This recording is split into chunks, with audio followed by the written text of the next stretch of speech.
Ar armijas parādu un svinīgām uzrunām pieminēja Cēsu kauju 92. gada dienu. Toreiz, pateicoties igauņu atbalstam, latviešu spēkiem izdevās pieveikt vāciešu pretsparu, un tas izšķīra Latvijas valsts nākotni. Pirms 92 gadiem Cēsu kaujās izšķīrās Latvijas liktenis. Vienā pusē bija Igaunijas armijas un Latvijas pagaidu valdībai uzticīgie Ziemeļlatvijas brigādes spēki. Otrā pusē Andrieva un Niedras valdībai pakļautā Landesvēra un Dzelzs divīzijas daļas. Cīņas bija asas un nežēlīgas, turklāt tajās piedalījās arī 14 līdz 20 gadus vecie puiši no Cēsu skolnieku pulka rotas. Izdzirdot, ka pret Landesvēru rūdītajiem karēviem stāsies latviešu ganu zēni, no kuriem dažiem pat ūsas nebija sākuši šķīgt, vācieši esot gardi smējušies. Izšķirošo palīdzību sniedz igauņi, kur arsenālā bija tajā laikā svarīgs ierocis – bruņuvilciens. Lai gan cīņās bojā gāja vairāk nekā 1000 igauņu karavieru un 124 latvieši, vāciešus izdevās uzvarēt. Tā piemēram pie Jaunraunas Gruzdu mājām Cēsu skolnieku rota pilnībā iznīcināja Landesvēra jātnieku un velospēdistu nodaļu, iegūstot arī kara trofejas.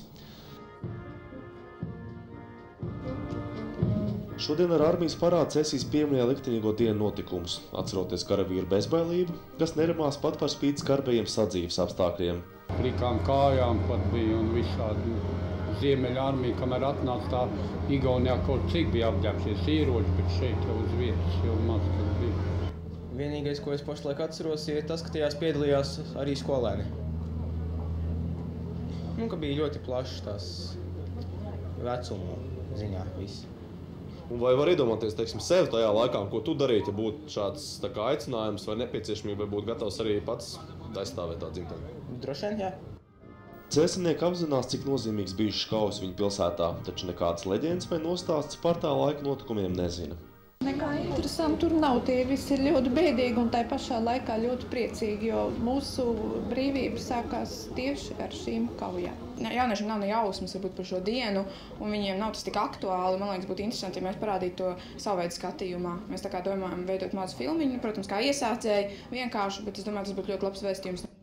Sanākušos uzrunā aizsardzības ministrs Ārts Pabriks, kas solīja rūpēties, lai Latvijas armija būtu spēcīga arī mūsdienās un karavīri labi atalgoti. Pasākumā sanākušos priecē arī skolēnu pašdarbnieku uzvedums. Jānis Zvērsīlo, Veiss TV3 ziņas.